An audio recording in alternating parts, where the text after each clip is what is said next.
রোহিঙ্গা প্রত্যাবাসনে ভারত ও চীনের ভূমিকা মুখ্য বলে জানিয়েছেন পররাষ্ট্রমন্ত্রী ডক্টর হাসান মাহমুদ।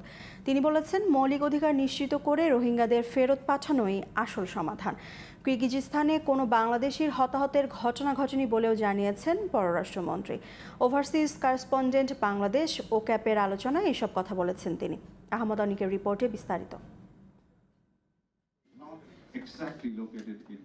রোববার জাতীয় প্রেস ক্লাবে রোহিঙ্গা সংকট নিয়ে ওভারসিজ করেসপন্ডেন্ট বাংলাদেশ ও ক্যাবের আলোচনায় পররাষ্ট্রমন্ত্রী বলেন, আন্তর্জাতিক চাপ বাড়লে রোহিঙ্গা প্রত্যাবাসন দ্রুত শুরু করা সম্ভব হবে।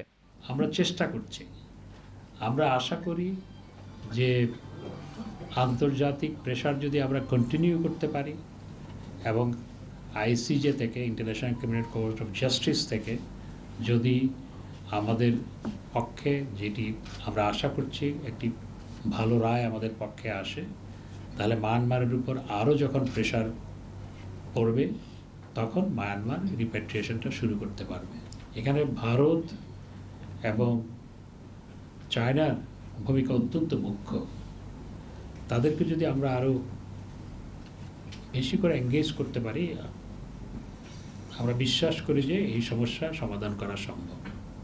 এক প্রশ্নের জবাবে পররাষ্ট্রমন্ত্রী জানান, কিরগিজস্তানের হামলায় কোনো বাংলাদেশি শিক্ষার্থী আহত হয়নি।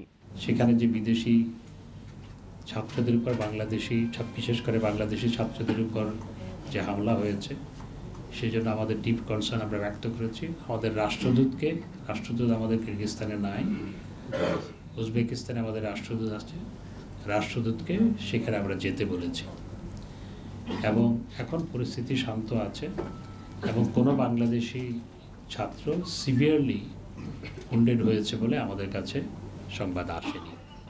এদিকে পররাষ্ট্র মন্ত্রণালয়ে মিয়ানমারের রাষ্ট্রদূত ডক্টর হাসান মাহমুদের সাথে সাক্ষাৎ করেন। এছাড়া কানাডার একটি প্রতিনিধি দলও বৈঠক করেন মন্ত্রীর সাথে। Foreign investment protection agreement that will enhance the robustness of our commercial relationship in the years to come. Ahmad Anik, GTV news, Dhaka.